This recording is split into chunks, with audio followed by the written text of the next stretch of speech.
Regional Vice President for North America at the Internet Society. And I'd like to thank you for joining us for this panel on spectrum and Indigenous connectivity, how it relates to the current ISED consultation. I don't want to speak too long, but I do want to give a quick plug. If you like what you hear today, please make sure that you register for the upcoming Indigenous Connectivity Summit, October 12th to the 15th, entirely virtual. Excellent event. This is the 5th year it's been held. So if you're available and interested, please register. And just a heads up that we are recording this event. But with all of that, I think I'll turn it over to Dr. Gregory Taylor to kick us off. Thanks very much, Mark. My name is Greg Taylor, and I'm chiming in from Calgary, Canada, where we had a federal election yesterday, which ended up with us looking a lot like our previous election. So we have a new government that looks like the old government here. So nothing too dramatic as far as political change in this country.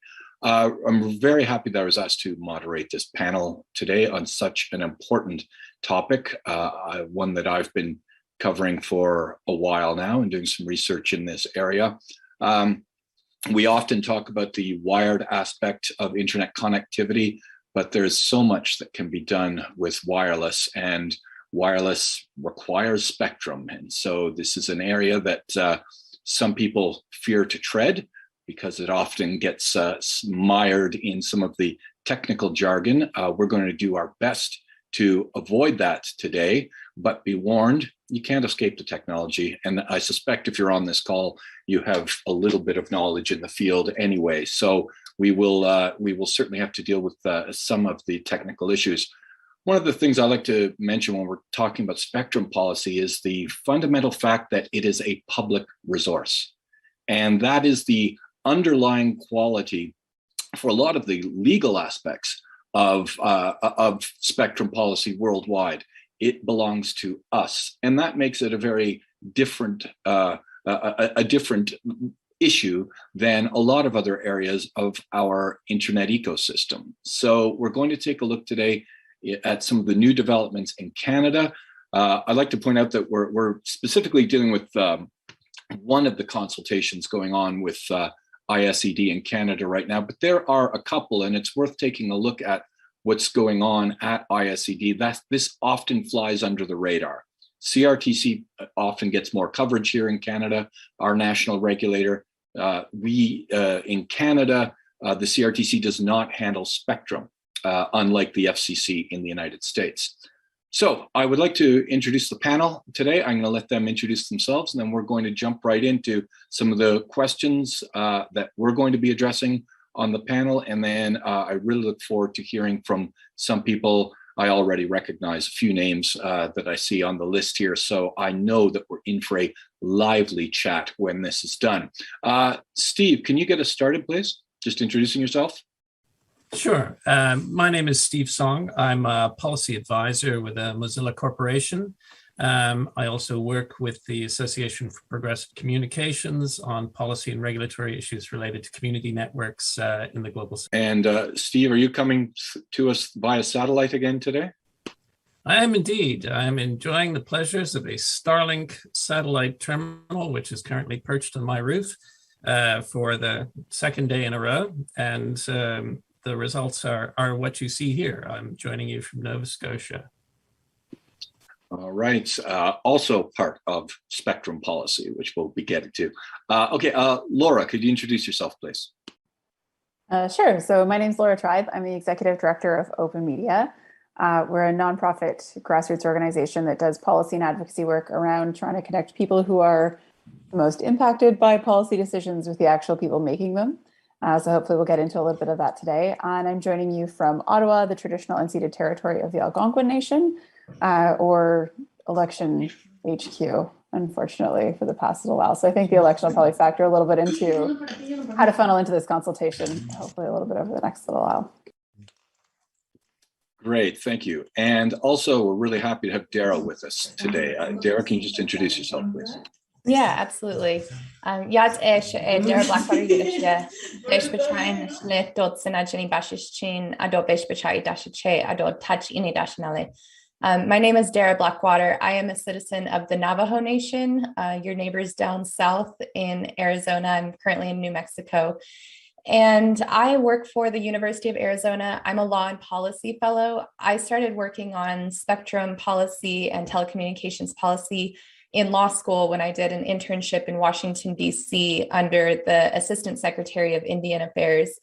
And so I've just been studying and writing and publishing on this subject for a couple of years now. So I'm here to share a bit of knowledge, but also to learn a lot as well. Good stuff. Okay, so we've got a great range of people, and I know just looking at the names that I'm seeing here, we've got a lot of great people also who are out there listening and hopefully participating. For the first hour, we're going to try and have this discussion, then we're going to be opening it up. The chat lines are open, but for the first part, we're going to try and hear from some of the panelists while we get this started, though I'm sure that there are a lot of opinions out there, and I look forward to hearing them later on. So we're going to start with a fairly general question, and that is looking at this issue of spectrum. First off, what is it, and why is this important for communities? We talked a lot about the wired element of the internet. Why is spectrum important for communities, perhaps in ways that wired broadband, that differ, from wired broadband? Steve, why don't we start with you? Okay. Wireless technologies are important because they're really unparalleled in terms of their reach and affordability. So whereas wired network, fiber networks take a significant amount of upfront investment, wireless technologies are comparatively cheap to deploy.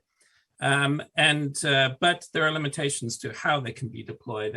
And so what we are discussing today is the regulation and how spectrum is managed. And why does it need to be managed? Well, there's one word to answer that question, and that's interference. So my use of the spectrum might interfere with your use of the spectrum. So there needs to be a plan to facilitate that interference, to make sure that we don't bump into each other. And there are essentially two ways of doing that. Probably best known way is through a licensed approach. So typically, since about the 1990s or so, spectrum has a private property approach to spectrum has been employed by many regulators, in which the right to use a chunk of spectrum is auctioned, and the purpose of that auction is on the presumption that those who are willing to pay for the spectrum will value it enough to use it. So the intent of the auction is to ensure that the people most likely to use it are the ones who are most willing to pay for it. And in some countries, this plays out a little differently in that the spectrum auctions also turn out to be a great value as revenue to the exchequer, especially in poor countries, but that is not the case in Canada. Anyway, as spectrum becomes more and more in demand, the price paid for these auctions has gone up and up and up. So earlier this year, the 5G frequency, 3.5 gigahertz went up for auction, and over $8 billion was raised in this auction. So to indicate just how valuable the airwaves are, particularly in these frequencies, that's a pretty good indicator. Meanwhile, there's a completely different way of managing spectrum that is also a huge success story, and that is unlicensed spectrum. So typically what we know as Wi-Fi or Bluetooth. And to use these frequencies, these airwaves, you don't require a license.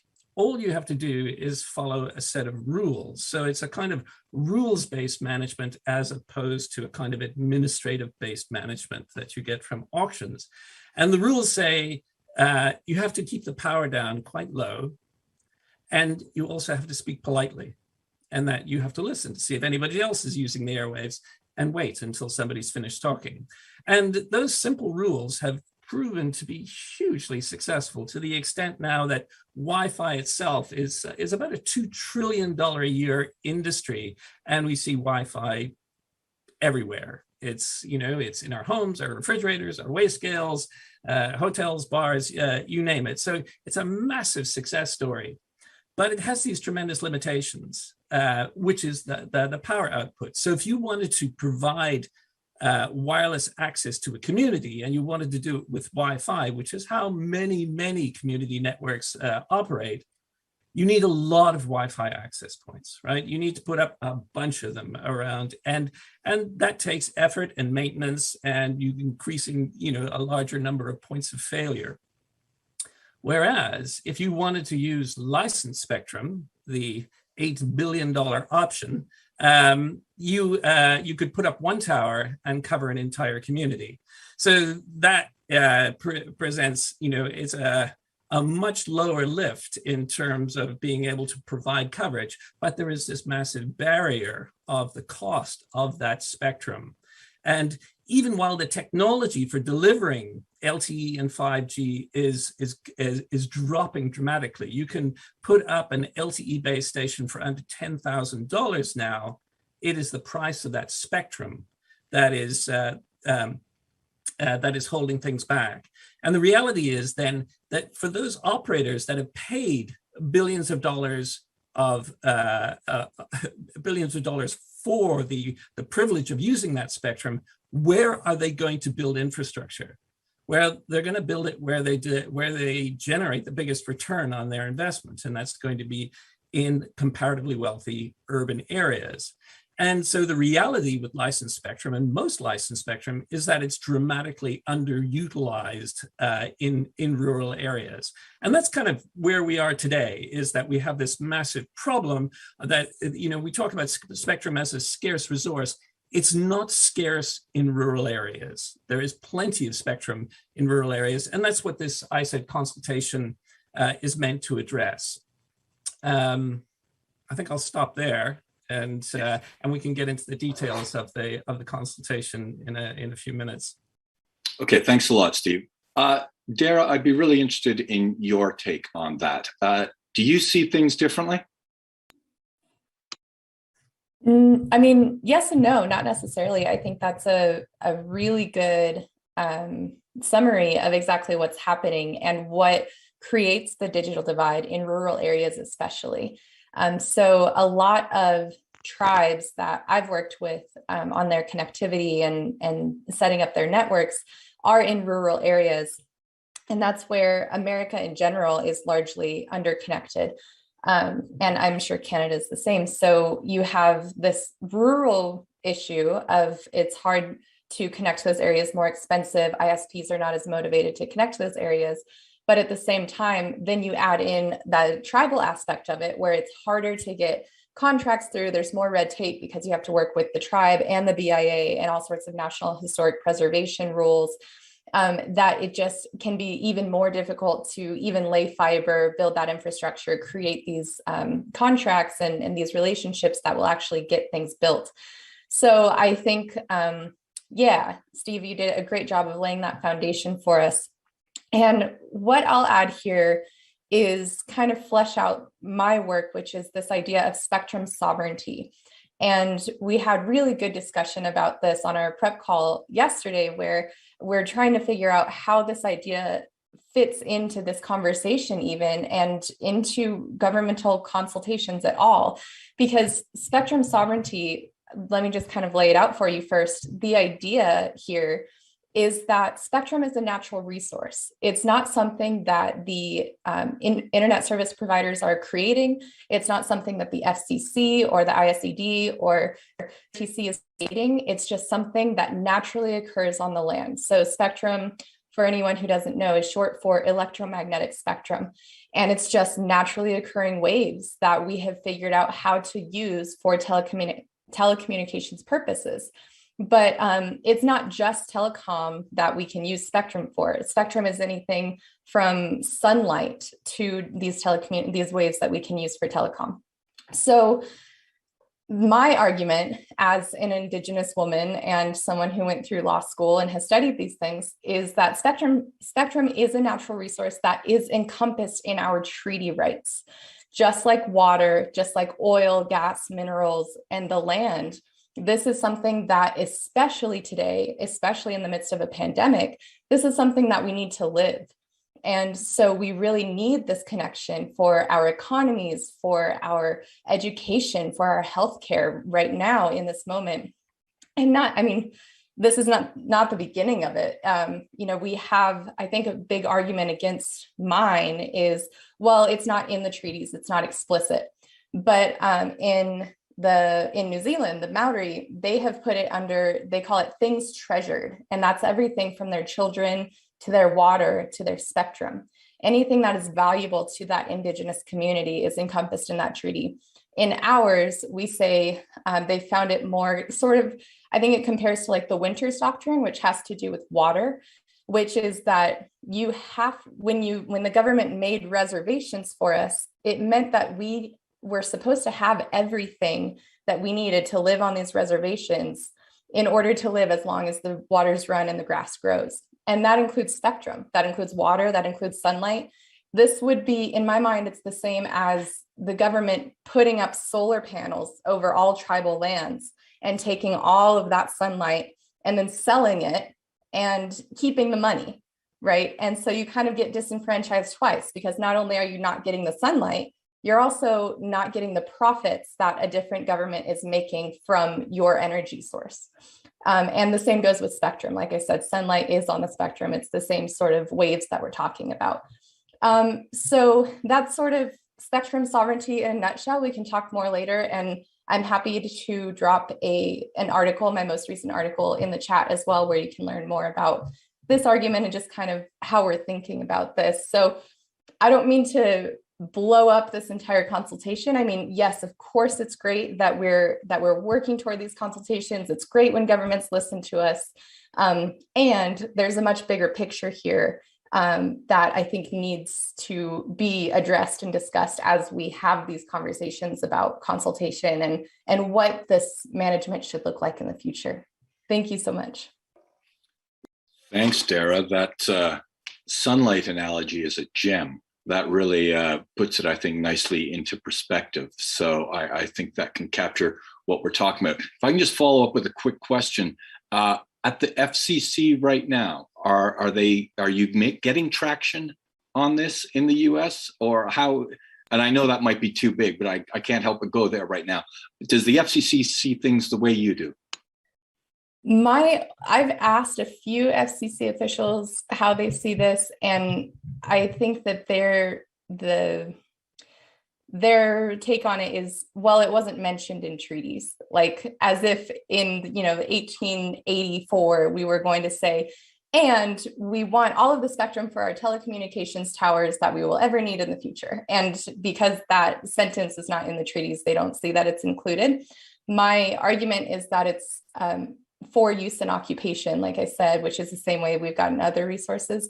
In my mind, what I am to the FCC is kind of a fly buzzing around that just keeps landing on their face. That's just like really bothering them. But also I hope that we can have more conversation about it and really understand, because a big problem in the US government, especially I would say in agencies that have to work with tribal nations, is that they've never taken federal Indian law. They maybe have never visited a reservation. Maybe they just learned that Indigenous people still exist, because when I was in DC, that's something people would say to me was, I thought we killed you all. And so there's really this like deep ignorance of not understanding what a government to government relationship even means. And so a lot of my work is really just educating people and filling them in. Okay, well, thanks. There's so much that we can go on there. It's funny though, I mean, you say that by these things that were established in 1880. Well, Marconi sends the first transatlantic signal in 1901, and we're still talking about the same stuff. I always bring this up in my classes that, yes, it all sounds so high tech right now, but we've been doing this for 100 years or more, and that this has been a valuable resource for a long time. So it's not so far-fetched. I'll just add to that, Indigenous peoples, we have Sohanohai is our god of sun in Dene. And, we have stories about the blessings that Sohanohai has brought us. And so we've known what spectrum is. We've named the people who manage spectrum in our worldview for thousands of years. And so it's not a new concept to us whatsoever either. Great. Laura, you do so much work at the policy level in Ottawa. Does this... when you're talking, a lot of your work I know is on the wired side. What do you see as the main differences when we're talking about the spectrum as opposed to the wired side of internet connectivity? I mean, it's all part of the same process, isn't it? Yeah, that's a great question. I think from a public engagement perspective, there's a lot less opportunity for public engagement on the wireless side. So much of the narrative in Canada around spectrum is completely dictated by the big telecom companies, that it's all around what is the spectrum auction and who got what, without a really open public discourse as spectrum is managed by ISED, the same way that you see even in CRTC processes, which are in many ways equally or more complex in the conversation, but there is actually a process in place for people to participate. And I think as a result, that's where you see a lot more comprehension and understanding. And by virtue of not unilaterally, but primarily, 3 to 4 companies having their fingers on spectrum in Canada, that really shaping the way we think about it. They're not really looking to invite other people into the conversation. They wish they could kick each other out of the conversation in many cases. They're definitely not looking to say, what does open media look like? Like, Dara, if you think you're a fly at the FCC, we'll try and figure out, everyone can brainstorm what open media is to the CRTC here. But it's some sort of pesky mosquito black fly combination or something, and the narrative is very closed. The process is closed. The spectrum auctions are closed. It's all very much behind closed doors. There's not a lot of transparency into what's happening, even when things like auctions are going on. And that's really the only time publicly you see media coverage of it. You see anyone talking about it is, well, there's going to be $8 billion that are flowing into the government because of the latest spectrum auction, which is very different from, the ongoing conversations that we have, which are a bit more base level around like, hey, I live in a rural area or a remote community and I have absolute crap connectivity. It's not about, well, I don't have access to this amount of spectrum. It's like the end product doesn't exist for me, or the services don't exist for me. And it always, I think, to your point in the beginning, Greg, how it's very technical. I think that's also the way people want you to think about it. That's how they try and make you think about it, so that it is very alienating for people who try and enter the conversation, because they don't want us in it. It feels like, well, hang on, this is our thing. Like, we're the experts. We have this, like, maybe go back to trying to fight about, I don't know, prices for internet connections or whatever else. But despite the fact that, you talk about it being a public resource, the conversations around it are really actually quite closed. They're not public at all. And when they do get opened up to the public, as I think anyone who's looked at the actual consultations can see, they're not framed in a way that's actually asking the public to participate. They're not asking you, here, member of the public who is impacted by this decision, here are some things for you to consider that will help us make better policy. It's, hey, people who have been following this super closely, we technically need to ask you what you think. So here is it framed in a way that only those of you that already know the answers can participate. And I think that's really where, on the wireline side, there's an immense amount of technical policy. There's no shortage of it there either. This isn't to imply it's just limited to wireless, but the systems are a bit more transparent. There's more of a kind of network and ecosystem of groups that are participating in that to do it. And you have more providers, full stop, on the wireline side that also just help change the narrative to hear things from their perspective, where I think a lot of the wireless side prohibits those smaller providers from even existing, let alone talking about the challenges they run into or providing a different perspective. Thanks, Laura. That's actually a perfect launch to get into a bit of this consultation. Your point is that it kind of inhibits these smaller players from taking part. For those outside of Canada, I just should point out that, as I said, ISED runs spectrum or regulates spectrum in Canada. The CRTC does pretty much everything else in Canadian media that isn't spectrum. The CRTC has public hearings. You can go. You can actually participate in the hearing. ISED does online consultations, which, as Laura was saying, by their very nature seems to exclude people. And so we're going to try today to open up the channels a bit more, especially in these consultations that are coming up. And so I guess my next question then we'll get to, what are we facing right now? What do you see in these consultations? And I'm using plural because there are a few consultations that are opened up at ISED right now, but we're really looking at a change in particular into rural licensing that's coming up, and looking at some of the changes that are fairly fundamental and could have real implications. But again, most people miss this. So Steve, can I go back to you to start? Just what do you see as important in some of the, I'll use opportunity for lack of a better word, the opportunities we have right now in this consultation? Thanks, Greg. Before I do that, I just want to amplify what Dara said. I think the fight for spectrum sovereignty for Indigenous peoples has been going on for a long time. Anthony Royal in New Zealand has been fighting this battle for the better part of 15 years and has won. I mean, has won not as much as they deserve, but they have achieved a chunk of 3.5, which is very desirable spectrum right now, which has been set aside for the Maori in New Zealand, which is a massive victory.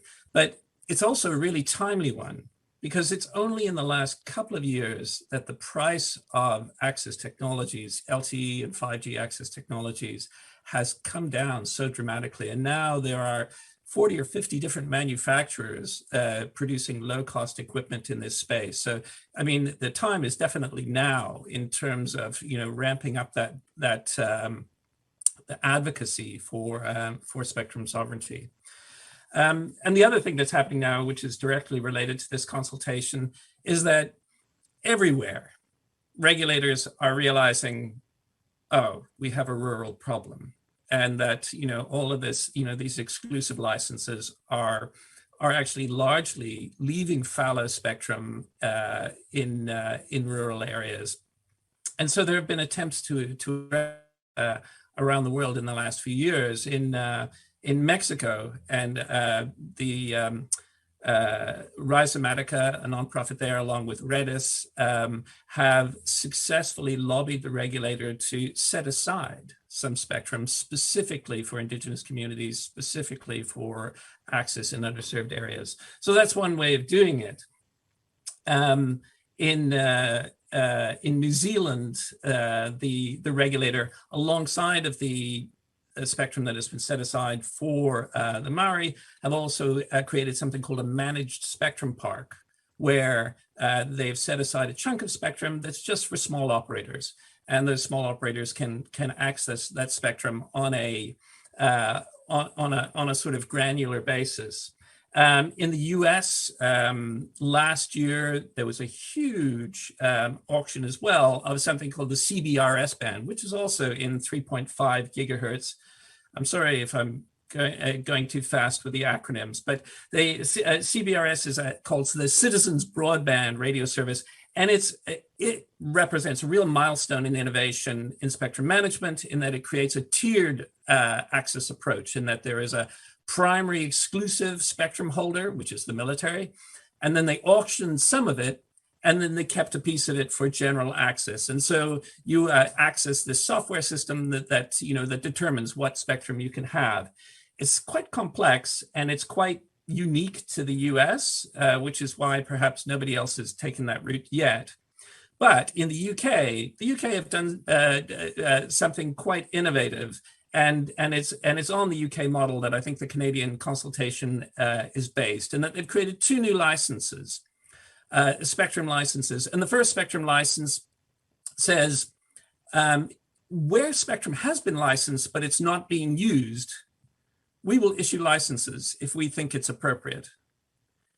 And then they've issued another kind of license that says, well, there are parts of the spectrum band we haven't assigned to anyone, and we're going to create some kind of micro licenses using that spectrum.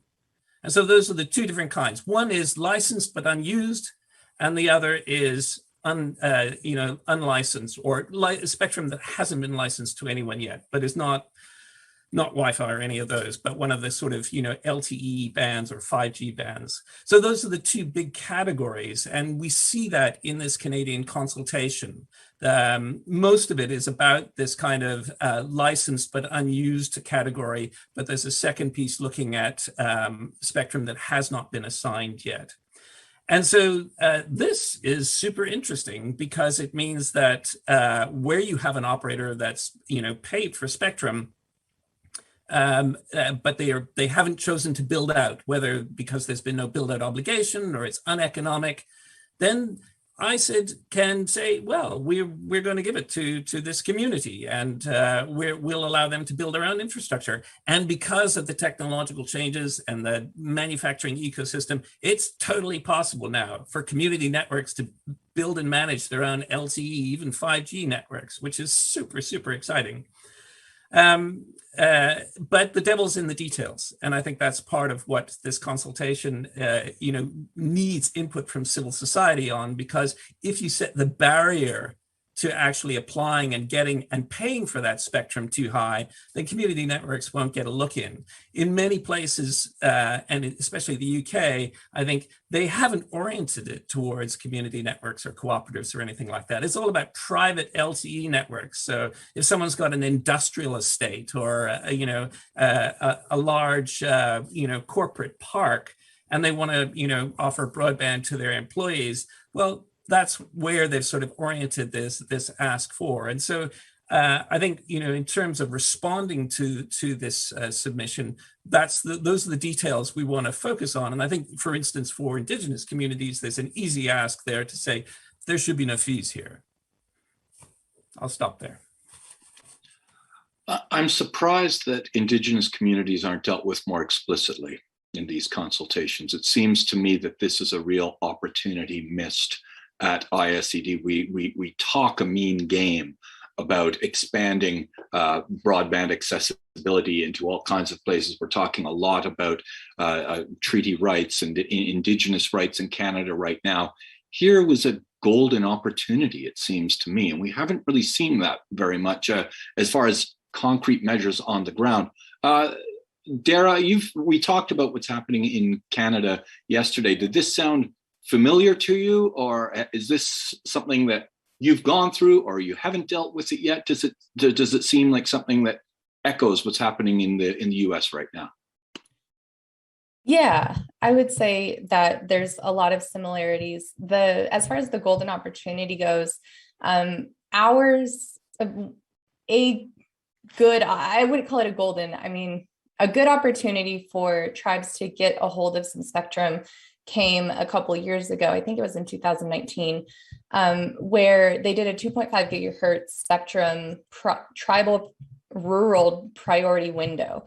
And the word rural in there is very problematic because they added it in order to bar urban tribes from getting a hold of any of the spectrum. So tribes that were deemed in an urban area were not eligible to get spectrum, even if their reservation was in that area. But tribes in rural areas were allowed to do it. So that was kind of the first problem. So essentially this window was an opportunity for Native nations, federally recognized tribes, to get a hold of some 2.5 gigahertz spectrum that they could build out their networks on. And it is such a great opportunity because I've seen what tribes can do with a 2.5 gigahertz license. 2 years ago, we were in Hawaii, and we were with the Internet Society, and we supported them in building out their sovereign community network after they got their hands on some 2.5 gigahertz spectrum. And so it's, you know, it's something that people can do. I think maybe the reason that that this opportunity hasn't been considered before is honestly just that there's this, like I said, that lack of education and this ignorance that a lot of people, if they know that Indigenous people still exist, they think that we're like running around the woods with sticks still. And it's like, I was in a meeting in Washington, D.C. a couple of years ago, and I told someone, you know, was just making conversation, and they said, well, what do you do? And I explained what I did with the internet and these rights. And he said, well, what are Indians going to do with the internet? And so there's really still these deep ideas of like Native people are not modern, Native people don't know how to set up a network. And it's just this ignorance that we don't need the tools, because what would we do with them if we had them? And so I'm really in a lot, like I said, a lot of my work is education and just shifting these mindsets of like, no, look at these amazing stories. Look at what we're able to do. Steve has seen it too. If you're lucky enough to see it, like it is such a beautiful thing. And it's like these people in these tribal communities who are engineers, you know, they don't have the fancy degrees from Stanford. They don't have any papers hanging on their walls, but they understand these things, and maybe they've gone to tech school. Maybe they've just like learned it by somebody who's brilliant, who taught them in their community. And so there are all these really brilliant people. And I say all the time that it's not that Indigenous people need the internet. It's that the internet needs Indigenous people. They need our ideas and our brilliance and our input into these technologies, into, you know, what we can do for the world and what our traditional knowledge holds if we're willing to share it. So it's that opportunity. The 2.5 gigahertz window was a great opportunity for a lot of tribes to get some networks off the ground and get a hold of some 2.5 gigahertz spectrum, which is great in rural areas. It can go through foliage, it can cover some distance, and so it's a good band. But again, I kind of see that as like the government taking away a cookie and offering to give back a crumb if our application is deemed appropriate. So it's a start. And that's why I'm not totally in to call it golden, but it's a really, really good start, and that we will take. And a lot of tribes, hundreds of tribes, were able to get spectrum through that priority window. So I hope to see more of that in Canada and more of these ideas changing. And I think maybe that will just be like what I'm focusing on right now in my work is storytelling and just trying to show what we can do with spectrum and why it's so important for us to hold that resource. I hope that answers your question. That was a few tangents. You brought up some amazing points there. And one of the first ones that jumped out at me that I hadn't thought as much about was the high number or percentage of Canada's Indigenous population who live in the cities. And I think you're right. Too often we think of it as the Indigenous population as a rural population. That's increasingly not true. And so that is one that it's a tough part of this puzzle that we're going to have to figure out. And I know that, for example, Canada, it's still there, but it's really on life support right now, had a rural remote broadband system plan that was part of this consultations, what's the future of it. And part of the problem with that was defining what is rural and remote in this country. So you have to come up with clear definitions of what we mean by these things. And it doesn't always lend itself that readily to these things. Laura, you're so involved in being we've used the word or analogy with the pesky insect at the regulator. I'm wondering though, you deal with wired and wireless.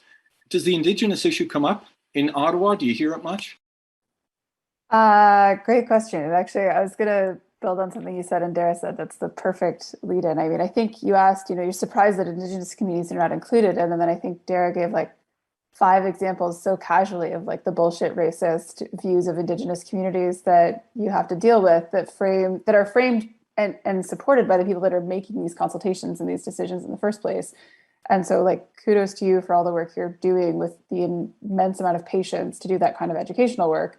But I think, that really underpins it all, is that there's not this awareness of what Indigenous communities need. And I think in the Canadian context, wireless, wireline, across the board, Indigenous communities aren't being mentioned. So like there's a huge gap in what that looks like. And there's other people I know on this call who've experienced it in far more depth or detail than I have or can speak to. But I think the consultation that was launched last December that like mentioned Indigenous communities was, we started looking at it. We're like, what launched this? Like, where did it come from? And it was, a month before we had put in a submission on behalf of and supporting the First Nations Technology Council, just a single page saying, what are you doing? You're not talking about Indigenous communities. They launched this like rushed, hurried consultation on rural and remote rollout for Indigenous communities that when we started looking at it was the first time in the last 5 years they'd used the word Indigenous on the CRTC's website in any consultation launch. And when you look at that, not that the CRTC's website is easy to search, and I'm sure someone can poke a hole in that theory somehow if you can really figure out how to navigate all of their submissions, but it's not the center of the framing. And I think there is a lack of guidance from the top that dictates this is actually to be a priority. And I think for any individual department or agency to decide they're going to proactively do this is really risky, because from their perspective, not from mine, sorry, just to be very clear, they see it as kind of worried about what door they're kicking open that actually might be problematic to other departments or other policies, because they're not looking at it holistically. They're not looking at it in terms of how do we actually make sure that Indigenous communities in Canada have what they need, but instead their lens is entirely through their specific policy, the landscape that they know, the main stakeholders they're already working with, which primarily are companies. It's a very capitalist, corporate colonialist system that built these networks in the first place. And so when you start to say, wait a minute, how do we actually change the entire frame and how we look at it? That's really scary. And it's scary for, in particular, I would say, bureaucracies that are built on perpetuating what they already know. And so, when we look on the wireline side, it goes back, like at the Indigenous Connectivity Summit, when we were up in Inuvik, hearing about the, broadcast telecom legislative review and trying to pitch Indigenous communities to participate on a 1-month timeline when it had been open for months, but no one had actually told Indigenous communities it existed, let alone asked them to participate or told them how they could participate or why it would matter. Like time after time after time, at best, they're an afterthought. And I think that's like, it's incredibly frustrating. I can only imagine what it's like for actual Indigenous communities trying to have their voices heard, to not know that there was potentially the chance to have participated. And even when they are, they're not given the same power or value or credit or credibility as well-known, well-resourced companies who define themselves as the experts because they hold all the information, they refuse to share it. There's incredible power dynamics at play there. And so I think to my original point around wireless versus wireline, when you look at wireless being such a closed process, if you can't get a seat at the table when the door is technically open and you're, able to join, how are you going to be a part of that conversation when the doors are never open to you in the first place and it's invite only? And I think, it's really frustrating to watch. And I think that's where and I will probably get into this a little bit, but like from Open Media's perspective, there's kind of two parts to a consultation. It's like, what are they asking and what do they need to hear?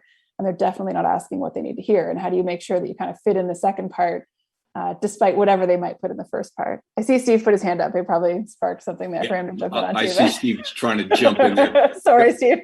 No apology needed. That was great, Laura. Steve, jump in, please. I think there is an opportunity right now in this consultation for a really important reason, and that in order to change to introduce these two new kinds of licenses that ISED want to introduce, or maybe it's one meta license with two flavors, I'm not sure. They have to do one really, really fundamental thing that the incumbents are probably not going to like very much, and that they have to change the nature of existing exclusive spectrum licenses. And this is a profound and fundamental thing, because spectrum licenses, especially the ones that go at auction, offer, as a general rule, offer exclusivity throughout the entire country. I mean, you own the spectrum from coast to coast. And And that's sort of, the general understanding of how spectrum licenses work. But what's changed with the Ofcom licenses, what's changed in Mexico, what's changed with the CBRS licenses, license in the US, is that's no longer true, in that there is no guarantee of exclusivity. There is a guarantee of a right to protection from interference. And that one little change changes everything, potentially, right? That creates an opportunity for the regulator to say, well, we think what's best for the country is if you can use this spectrum where you're planning to use it, but where you're not planning to use it, we reserve the right to do other things. And that could play right into a conversation about spectrum sovereignty. And it really does open the door to all kinds of possibilities, I think. But it is one that, that the incumbents are not going to be happy about, because they're going to say, well, I paid $8 billion for this spectrum. Now you're telling me I don't have all of it. I mean, that argument is the one that we're going to have to sort of tackle by the horns, as it were, in this consultation. Yeah, I think there's a couple of key points brought up that are really pertinent, I think, to this consultation. One, Steve mentioned about the licenses and the geographical area that they cover. A lot of the licenses now are tier 4 and tier 5. I know we don't want to go into too much jargon, but basically what that means is they're getting smaller. And when it was, for example, just a few years ago, there was an auction where the license was for the entire province of Alberta here. That excluded small players right off the bat. They could not get involved in that. But now we're getting smaller areas that might encourage the participation of smaller wireless operators. The other thing to watch is the length of the licenses, the duration of the licenses. And this is something that often gets tucked in at the end of the consultation in the policy. They're usually for 20 years.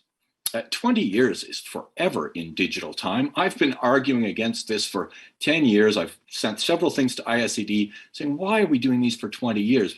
10 maybe, but they keep doing them for 20 years.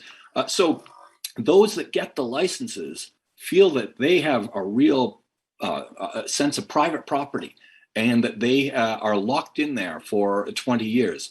The minister in Canada can intervene, can change the structure of the licenses, and is doing so on another consultation that's happening right now of spectrum that's been sitting idle for about 20 years. So we've got to make sure the spectrum is being used properly. And I think that Steve's right, that what we're looking at right now could be a substantial upheaval in how we have licensed this public property for the last 20, 25 years. Sorry, I'm just going to have to take a look at the other areas that I want. Oh yeah, as far as actually getting into a consultation, I think that this is a key point of this talk today, is to encourage participation. First off, it's intimidating. Bell and Rogers will come in with teams of lawyers, and others will come in as individuals.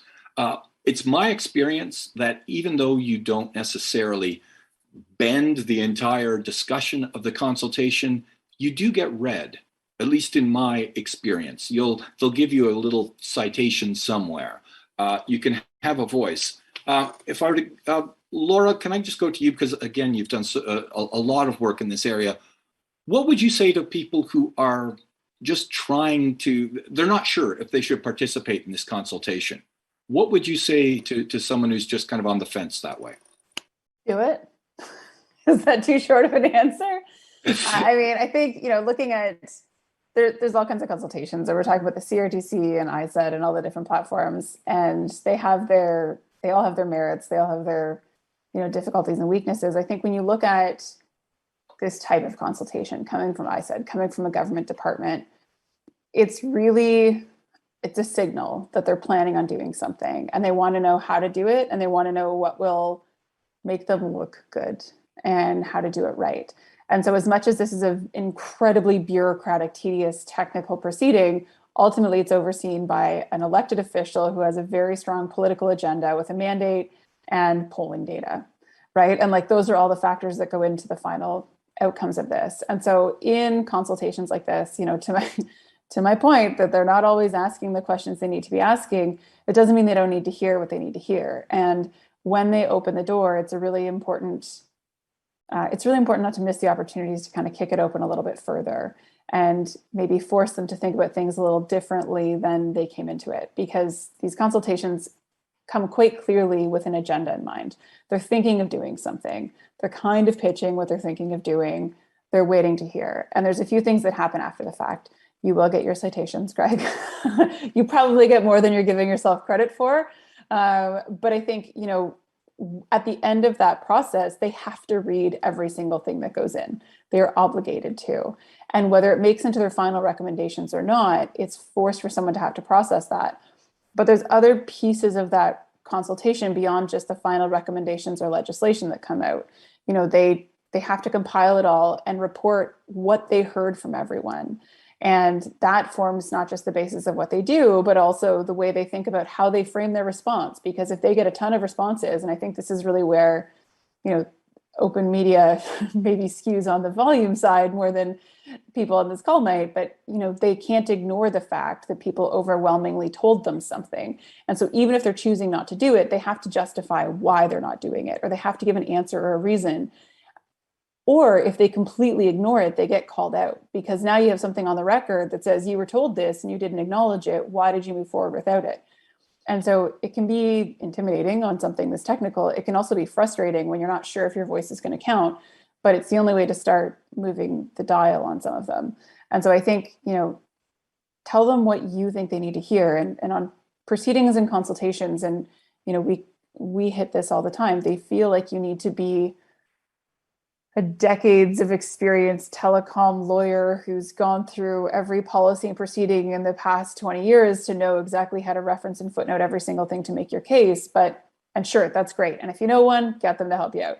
But, you know, ultimately, if the system's not working for you, that's what they need to hear.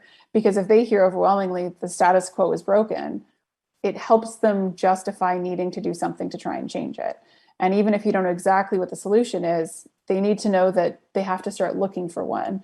And maybe the course they're on isn't going to get there. So, you know, it's a long process. Like no single consultation has ever, with maybe one or two exceptions I can think of, like totally killed a bad idea or completely fixed a system to nail the policy prescription.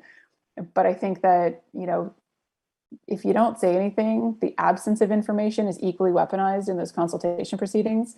And you know who's going to show up, you know what they are going to hear. And one of the biggest difficulties we faced, and like, you know, we just had an election, it's a liberal government again in a minority. We know exactly what their priorities are. It's exactly what they look like in June.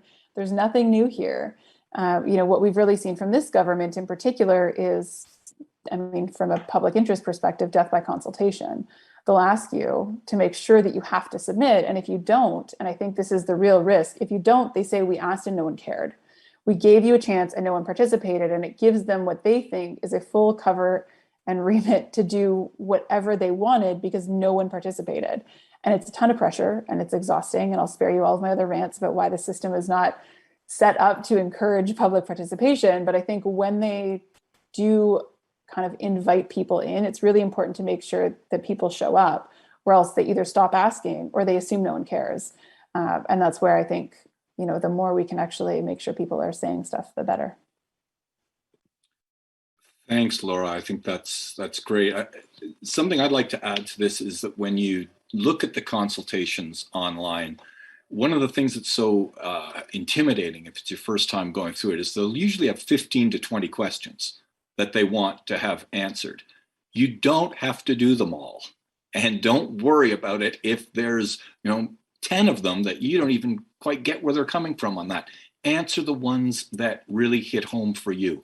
And I think that, as Laura was just saying, they know that Rogers and Bell and the others are going to be there. I do think it actually jumps out at them when they get something that's outside the bubble. that can have impact. They know what they're going to hear from the others. Okay, anyone else of the Steve or Dara, just on the consultation process itself, and how maybe your experiences, or Dara, perhaps what you've had in the US. I mean, sorry if we're getting into a little too inside Canada baseball here, but if there's something about the US process? No, don't apologize for the Canada baseball. I know what I signed up for. I don't have a ton of experience with consultation. I haven't worked for a tribe yet. And so I've listened into consultations that have happened, that I've listened to some great ones and I've listened to some really poorly done ones. The struggle with the 2.5 gigahertz process when they opened the priority window was really that, I don't know if it was just a lack of awareness or if it was strategic in order to discourage participation by tribes, but they first announced it so without much time before they actually opened the window. And so they really didn't get the word out very much. Just like Laura was saying, they weren't really able to reach far and wide, especially when you're talking about underconnected communities and then you're advertising it online. And so that was a really rough part of it. Like I said, they weren't inclusive of all of our nations. And so the urban ones were left out. And then, yeah, just Laura did a great job of just kind of pinpointing like all of the issues that we see as well, where they're not being inclusive, they're not getting that word out. And then they left such a short window for people to actually apply.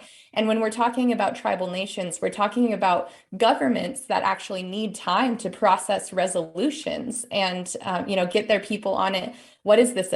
Everything from what is this about all the way to like, are we going to do this? How do we do this? Who's going to be on it? And like actually getting the paperwork in, especially when you don't have internet and you're struggling. Like so many tribal nations don't even have their HQ connected, their tribal headquarters, because maybe they're focusing on education and just trying to get hotspots out to the kids. So there are so many factors that have to go into that consultation and into, reaching out to governments in order to let them know what opportunities are even available. So I would say that that's kind of the place to start as far as how consultations can be better. And like I said, Laura just hit it all. And we're seeing all of that same stuff on this side of on the border too. So, yep. All right, before we open the doors to questions from everyone, one of the last things I want to get to is for those who haven't done this before, and that's most people who have not participated in a consultation. Is there assistance available? How should one go about just the actual doing of this? Not just in theory, but how does one go about writing this? What should you think? What should you include? Can you get help doing it? Laura, can I start with you? Sure. It's tricky. I mean, I think you start by writing down why you care. Like you really need to know what it is that you want out of it. It sounds super basic, but like if you don't know what you want to say, it gets really hard. So I think starting with why you care, what it is that you hope will happen. I'm hopeful, and I'm kind of eyeing Mark on the screen here, that we can maybe find a way to connect people who are interested afterwards to actually have a chance to connect with people who have done it before. Because I think, it is a small community of people who have done this, but also it's a pretty kind community and pretty generous, who's pretty happy to share the knowledge they do have with others and figure out how they can support it. I would say the other thing to do is a lot of the previous consultation submissions are actually on the public record. So it is easy to go back and look at other things people have submitted in the past as a model in terms of what you like, what you hate, all the good things. Pick people that you like what they've said in the past. And you can often find their submissions to see some of the basic things. And I think ISED's a little different. The CRTC has its like weird formatting rules and all kinds of things. But, just some of the basic requirements of what has to go in the document and those things can be tricky, and the processes of how to navigate it can be really rough. So I think, looking up some of those in the past sounds really boring archival, kind of old school research, but quick Google search can actually give you some of those. And a lot of the sort of organizations, experts, academics, anyone that you think has done good work in the past often post their submissions on their own website for you to see, so that you don't have to try and dig through the government's less accessible versions of their sites, maybe. And Greg, if you don't mind picking up Please. on what Laura said, what I'll do is send out a follow-up email to everyone who's participating today, and include a way to opt into receiving messages, or maybe some sort of email group where we can exchange information and support each other if we're planning on writing a submission.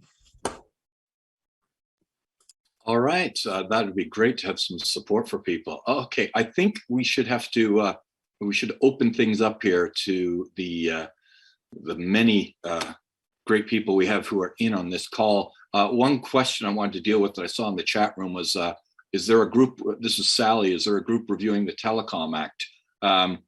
Don't get Laura started, because she's been involved with some of the Act reviews that have been going on for the last couple of years here. There is Bill C-10 in Canada, which is more on the broadcasting side of things, though it does deal with online streaming, there's no doubt about it.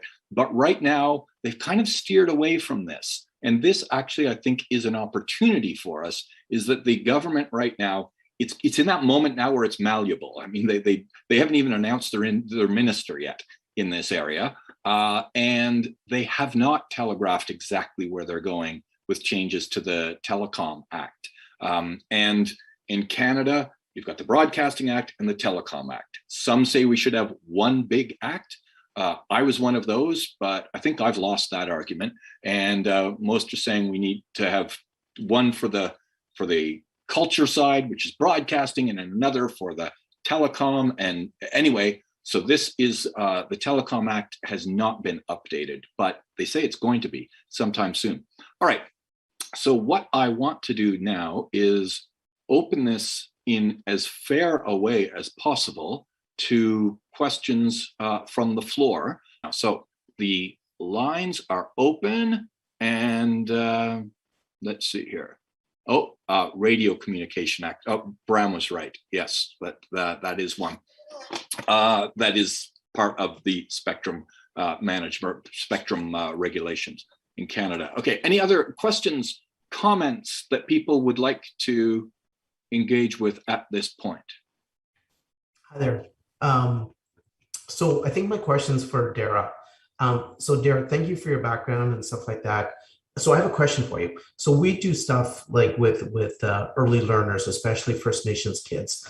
And so we're looking to get into the US, and we're looking at the Head Start program. I don't know if you've ever heard of that, but it's for kids pretty much from K to like grade 3, grade 4, and teaches kind of Indigenous like oral language skills and stuff like that. But my question is more because with the Biden administration and the amount of money that they're putting into Head Start for schools and kids, and especially because a lot of these kids aren't connected, can you use something like Head Start as a means to leverage getting the spectrum and getting the connectivity into these communities, sometimes remote, and then sometimes, on the fringe of cities and things like that? Is there a potential to leverage something like that from your experience, or have you run across that at all? Thank you. Sure. Thanks so much for that question. I'm going to there's a couple ideas popping up in my head, and I'm just going to kind of flow with each of them. So the first one I'm thinking of is I was just out in my homelands, which is Monument Valley, which is like the super rural, beautiful area. If you've seen like the old John Wayne movies, that's where my family's from. And my cousin opened a community center, and we were shooting a documentary out there that will come out in October with Vice Media. And when we were thinking through like, how can we connect this? Because they're using hotspots and they're paying like over $1,000 every month for hotspots so that students can come there after school and do their homework there, because they probably don't, like a lot of homes out there don't even have electricity or water. And so students will come to the community center and then they'll go home after they've done their homework. And then businesses and all sorts of people use it as well. And they have a little library there with all books from Indigenous authors, children's books, all the way up to, novels and research books. And so I've been looking into, and somebody might have to help me out with this. It's the schools and libraries through the FCC. Mark, maybe you know. But they have this program where that connects schools and libraries, E-rate, I think it's called specifically. And it really like subsidizes. Yeah, thank you, Mark.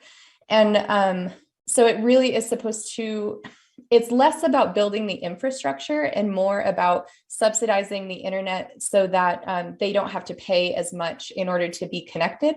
So that's kind of one approach that they've taken to the E-rate or through E-rate. And I think it helps, but right now what I'm doing is I'm looking into who is eligible, like could a Head Start program be eligible? Is that the kind of policy fix that would make that more accessible and help us connect more students? So that could be one of just, looking at the subsidy programs that are already available and then maybe just expanding the eligibility or expanding the definition of who fits into that category. So that's one possibility. As far as spectrum goes, that same tribal priority window band of spectrum, the 2.5 gigahertz, that was actually for education before. So that was given to educational institutions who could apply. And there's actually a map. Mark, maybe you can find that tribal priority window map and drop it in the chat. So there's this map that shows kind of like who owns the spectrum in certain areas. And that band specifically was for, like I said, educational institutions.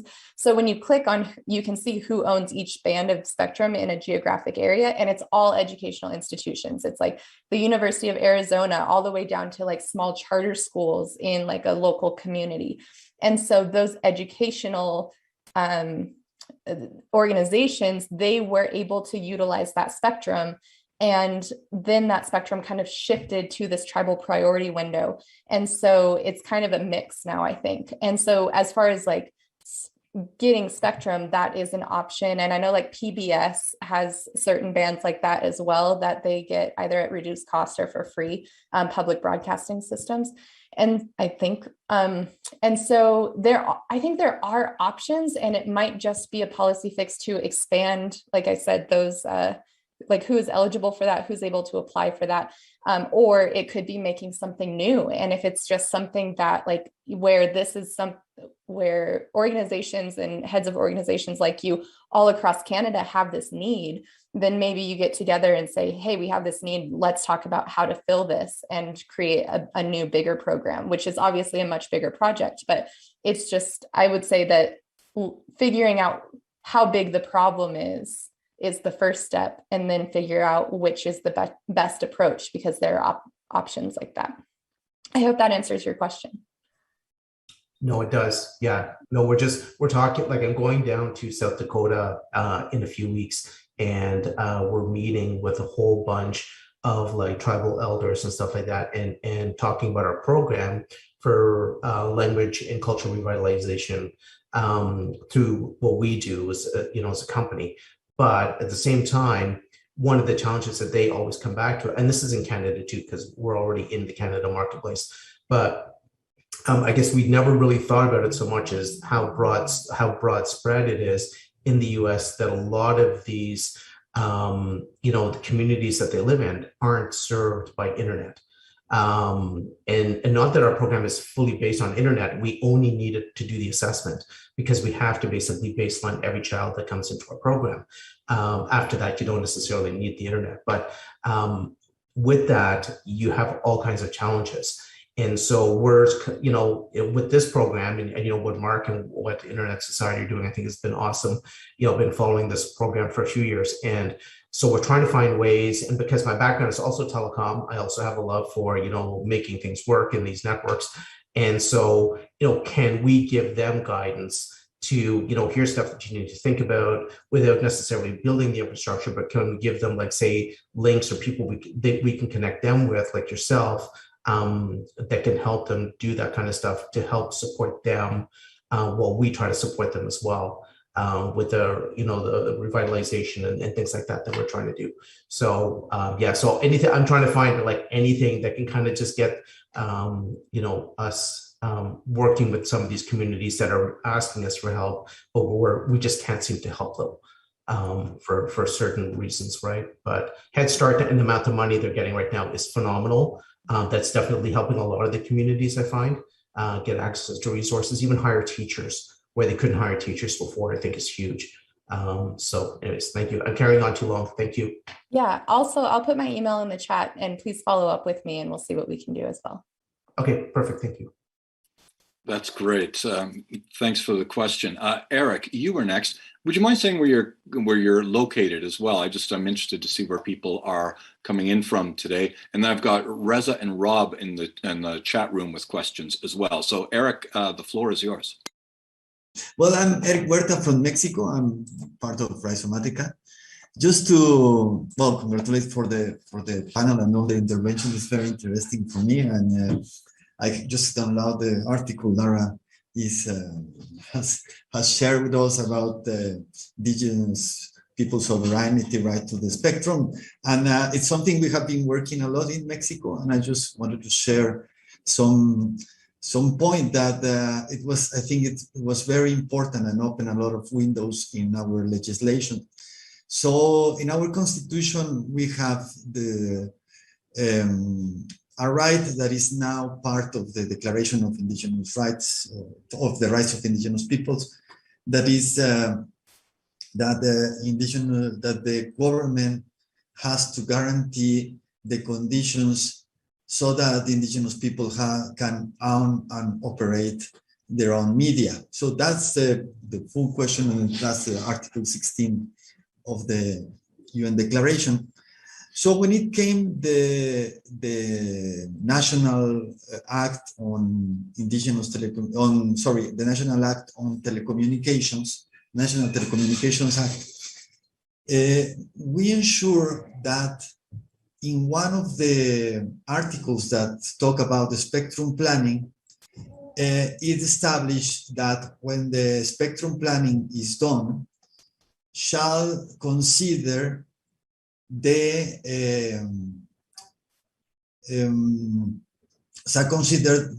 what is written in the Article 2 of the Constitution, that guarantee the conditions so that the indigenous peoples can operate their own media. So it means that in any spectrum planning, the spectrum for indigenous people media are considered. So this opened a full window, because anytime that an indigenous communities can need the spectrum for whatever they need, they could ask in the year planning of the spectrum annual planning to establish or reserve some spectrum for that need. And that so far has allowed us to access a spectrum in 2G. We are about to get a spectrum in 4G, and also for links, for microwave links. So I think that's something that it's good to share, because it can help. It's to solve the problem at once. No, otherwise they will put you anytime you request in a consultation or something. And so this establishes a specific obligation for the state in doing it. So Eric, I want to make sure that I understand what you're saying. So you're saying that the Mexican Constitution has taken in these ideas from UNDRIP, the United Nations Declaration on the Rights of Indigenous Peoples. And UNDRIP says that Indigenous peoples must have the tools necessary to create their own media. And so you're saying the Mexican government has kind of welcomed that and said that Indigenous peoples can ask for a window or an opportunity to claim some spectrum that they need to operate their own media. Yes, that's correct. So in the law, there is some specific that it's an obligation of the regulator to consider a spectrum for indigenous media. So anytime they need it, they can ask for that. So Cool. I can share with you some of the publications that we've done regarding that. Yeah, please put it in the chat. Thank you so much for sharing that. All right, thanks a lot. Reza, you had a question out there in the chat room. I could read it, but I'd rather hear it from you. Can you chime in? Yes, hello. Just a question. ISED is proposing using a first come first save approach to allocating spectrum via this new access licensing regime they want to develop. Do you see any risks in that? I guess it's a general question for everyone. I've just been thinking about it at a high level. I can see a few risks, but throwing it out there for discussion, because it's one of the practical questions that they're coming up with, and I think that's sort of the key policy question they want to answer here. Does anyone want to jump in on that one? Steve? Sure. Sure. So first come, first serve is how spectrum used to be handed out, right? It was simply a question of administration, really, and the spectrum was assigned on a first come, first serve basis. It was only when demand began to exceed the availability of spectrum that new mechanisms, ranging from, beauty contests to auctions began to be implemented. The assumption here by ISED is that demand will not exceed the availability of spectrum. And I think that's probably fairly accurate because A, we're talking about rural areas. B, we're talking about potentially a great deal of spectrum. I mean, this license potentially applies anywhere to any band. I mean, there is the unique in the second part that's unique to the 900 megahertz frequency. But there is potentially a lot of spectrum that's up for grabs in theory. So I think they're right. And I think also, it's the sort of thing like, you don't want to fix a problem before it's happened in some ways. And I think they could introduce mechanisms if they wanted to. But I think introducing anything that brings barriers to accessing the spectrum, I think is going to be problematic, because as we've seen with TV white space, when you create administrative hurdles and processes that are too onerous to meet, then you're going to, with a novel technology or novel approach, then uptake is going to be limited, I think. So you don't think there is any potential for exclusionary? There is so much supply, it doesn't matter. I think that would be an awesome problem to have. Okay. Reza, I've got some hesitations about this, and it has to do with work that I've done on the previous rural remote broadband system, the RRBS system that they appear to be phasing out right now, and that they started those licenses with a first come, first serve, and there was a gold rush. And people came and grabbed all these licenses who never had any intention of deploying. So I have a hesitation around first come, first serve. I think there's got to be some sort of clarity that you are actually going to deploy service. How they're going to make that clear, I'm not sure, but I think there has to be some pretty sound deployment conditions. We cannot let this become, as I said, it happened in Canada earlier in a previous program. We have to, I think, be careful that we just don't let that happen again. If I can just respond briefly there. I mean, I think caution is appropriate, but there are some significant differences between RRBS and this. One is the licenses are much shorter. In the one case, they're 1-year licenses. In the other case, they're 3-year licenses. So there will be an opportunity to sort of audit deployment and uptake. And in this case, there's a lot more spectrum, right? I think it would be very tricky to hoard this kind of spectrum because it's secondary use to begin with. So that if you weren't deploying it, then the ISED could say, well, we're going to assign it again to somebody else. So it is a very different animal. This particular kind of secondary use of a primary source spectrum.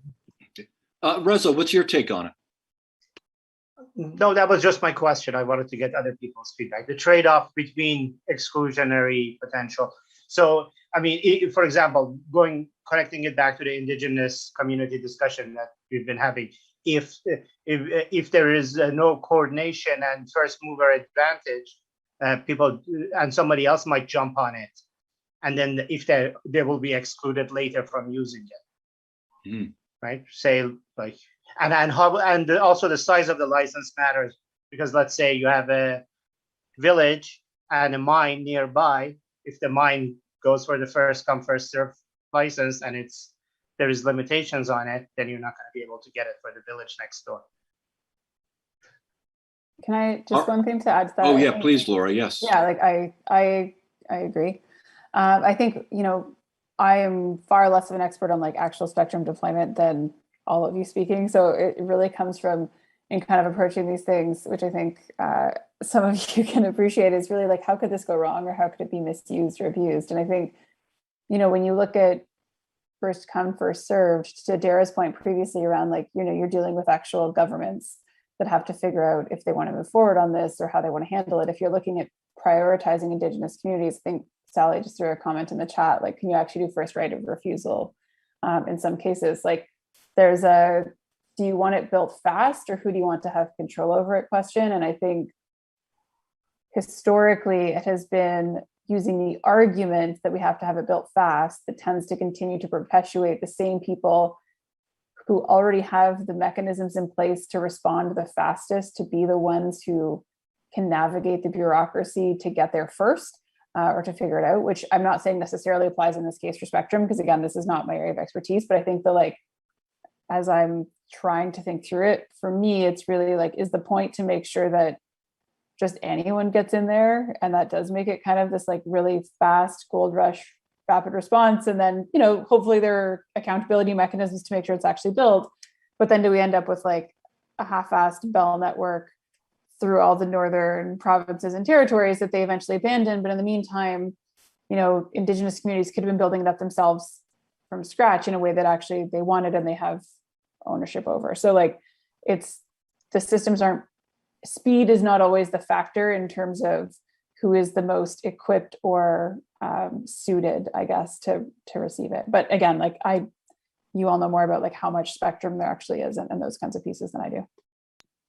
Laura, I think you raise a really good point of how the whole rhetoric around first to something and speed can often be used as cover for what's often just a claiming spectrum or something else that is lurking below the surface when they talk about the importance of getting this done first.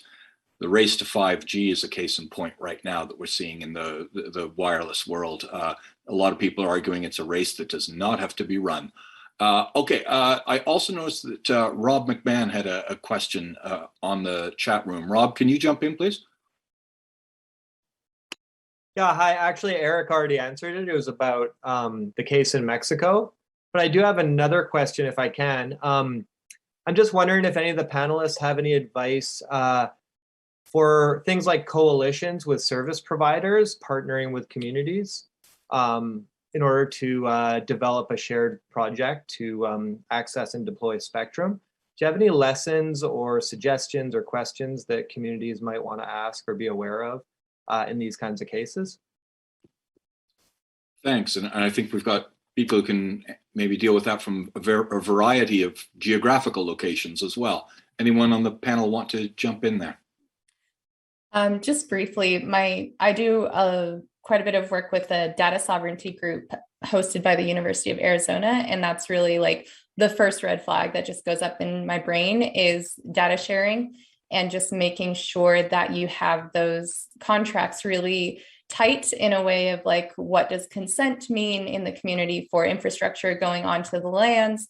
What sorts of hoops are necessary to not clog up the process of making that, you know, whatever projects go smoothly, but also making sure that it's done in a way that is in line with your traditional views and your traditional processes, and then making sure that you get consent at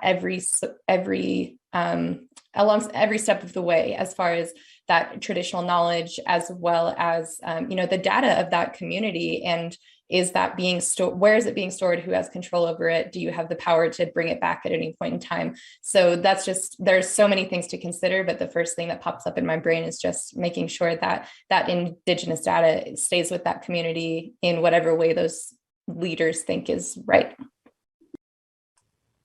And speaking from a purely technical perspective on this particular spectrum, because it's secondary use and effectively a kind of private network, it's actually a lot easier technically to be away from an existing service provider as opposed to trying to partner with them, because the actual handover from one network to another with different, different SIM cards actually is a technical problem you don't want. So you'd rather be in a frequency that's not occupied by one of the incumbents and connect via the internet to do your kind of data services. Partnering with an operator, well, I mean, there are many ways to do it. You can be an MVNO, which means you ride on the existing operator's network. And Eric is right in the midst of that now with Rhizomatica in terms of negotiating an MVNO relationship with the wholesale operator network in Mexico. And unfortunately, we don't have time to address it today, I think, but that's a whole interesting webinar on its own. But then you get varying other sort of ways of relating where you can, for instance, in Peru, you can host the radio masts and rent the infrastructure to the incumbent. There are many, many different ways of doing this. I think in this particular case, that with this particular spectrum, it's better to be independent just in order to manage your own infrastructure. And of course, to address the issues that Dara has raised as well. Yeah, the other point I always feel that I have to point out for those who haven't done a lot of work in this area is that wireless, though, always goes into a wire at some point. And so you need to actually have an agreement with a wired service as well to get into the internet. And if you're thinking of a future with 5G, that has to be fiber to actually get the results that you want. So, I think that that's something that you have to think about as well as you're planning how to deploy on this spectrum. Any other questions? We have about 30 seconds left if you've got a quick one. All right. I'm not seeing any little hand emojis. And I have one quick last question. Please, Dara, yes. Can y'all talk about a little bit of what that right of refusal, first right of refusal, would look like from a policy standpoint? Like, where would that go? What would it look like? Really solid question. And I'm going to hope someone else can jump on that because I don't think I've got an easy answer for it. Laura, can you think of you want to give it a shot? Oh, is Sally still on the call? Actually, I'd love to hear Sally's take on it as she's running through it in the chat. We can make it a to be continued as well. Yeah, Sally, are you still out there? Yeah, I'm here. Can you hear me? Yes. Okay, so we had a situation here on the James Bay coast, and we wanted to deploy cellular in a couple of our First Nations, and we weren't able to do it because the spectrum was held by a large telco. And when we asked if we could use it, they said, sure, give us, I don't know, they wanted something like 350 grand, which we didn't have. And I just think that it's fairer, if you're at all interested in the sovereignty of Canada, right? It's a good idea to give the tools to the people who are going to use them in those communities. And yeah, I just think it's fair. Like the Indigenous people, it's yet to be established or agreed to that they actually own the spectrum. And I don't know by which right that was taken away from them in the first place. So I think it's theirs to give away or sell or whatever, or use. It's not the government's. I don't know where the government got the authority to do that. So Sally, can I ask what happened with that story? Did you get the spectrum after they asked for 350,000? No. We're going to come up with we came up with our own solution, and we're going to deploy that hopefully next year. Good. Yeah, we're coming in the back door. But you found a way in. That's the main thing. It's called a workaround. Good. Yeah. Well, I guess we've got our work cut out for us then, or I do anyway. Yeah. Well, it'd be interesting to see under this new access licensing system, Sally, if you would have had an ability to get that spectrum. I assume that the major provider who owned it wasn't even using it. Am I right? No, Oh, they weren't. They wanted us to pay them to come in and develop it. But were they offering service on it themselves? No, No. So no, just sitting there. yeah, they were That's squatting. exactly what this license would address. This very situation right here. We should write this up. We should document it as part of the submission because it is totally a case in point right here.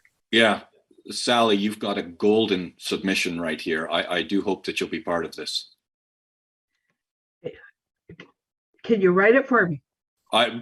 Honestly, I would love to be in touch with you and try to help you put something together if we could on this. I think you've probably got a few people on this call who'd be willing to help you out, but your voice would be a significant one, I think, on this consultation. Okay, all right.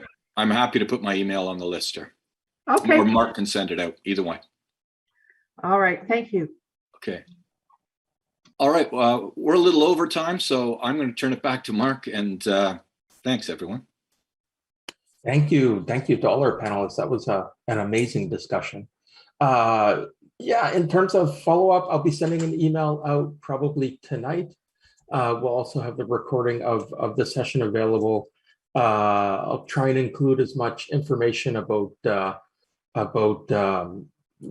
consultation itself and maybe highlight a few interesting submissions to other consultations.